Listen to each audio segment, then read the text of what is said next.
তো hello friend, এটা ঈদের দিনের ভিডিও। দুপুর বেলায় ছাতু মাখা গরম গরম ভাত, তার সাথে কষা মাংস, এইসব দিয়ে পুরো দুপুরের লাঞ্চটা কমপ্লিট করেছিলাম। তারপরে দুপুরে একটা লম্বা মতো ঘুম দিয়ে বিকেল বেলায় তিন বন্ধু মিলে যাচ্ছিলাম একটু ঈদ উপলক্ষে ঘুরে বেড়াতে। বিশ্বাস করো, এরকম প্রাকৃতিক সৌন্দর্যগুলো আমার সামনে এলেই আমি মোবাইলে ক্যাপচার না করে কোথাও যাই না।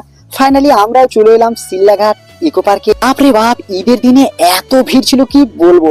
ফাইনালি আমিও তো ভাবছিলাম ঢুকতে পারবোই না, আর সমস্ত দোকানগুলো এতটা পরিমাণে ভিড় ছিল, মারাত্মক লেভেলের। হ্যাঁ, তিন বন্ধু যখন ঠিক করে বেরিয়েছি যে সিল্লাঘাট ইকো পার্ক আমরা ঢুকবোই তো ঢুকবোই, ফাইনালি অনেক কষ্ট করে ভিড়ের মাঝে তিনটে টিকিট কেটে ভিতরে যখন প্রবেশ করলাম, এত পরিমাণ লোকজনের ভিড় ছিল যেটা দেখে আমি আর আমার বন্ধু তো পুরোই অবাক। হ্যাঁ, ঈদের ভিডিওটা খুব তাড়াতাড়ি দিলাম বলে সরি।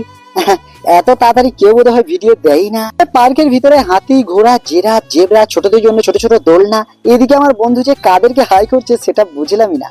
তবে অনেকেই বলে না জীবনটা নাকি বেরঙিন। আরে জীবন কখনো বেরঙিন হতেই পারে না, সাথে যদি কিছু নিঃস্বার্থ তোমার বন্ধু থাকে তাহলে জীবনটা খুবই সুখের। তো হ্যাঁ, একটা কথা সত্যি, ঈদের দিনে আমি আবার পাঞ্জাবি পরেছিলাম বলে সবাই নাকি আমাকে বলছে দেখতে হেভি লাগছে, তাই ঢং করে করে হাঁটছিলাম। আমি ঢং করে হাঁটছি দেখে আমার বন্ধুও দেখো জিন্সের প্যান্ট আর শার্ট পরে কিরকম ঢং করে করে হাঁটছে। হ্যাঁ, পার্কের ভিতরে ফ্রি পয়সার ডান্সও দেখেছি। আর ঈদের দিনে কে কে সিল্লাঘাট পার্কে ছিল অবশ্যই কমেন্টের মাধ্যমে বলে যেত।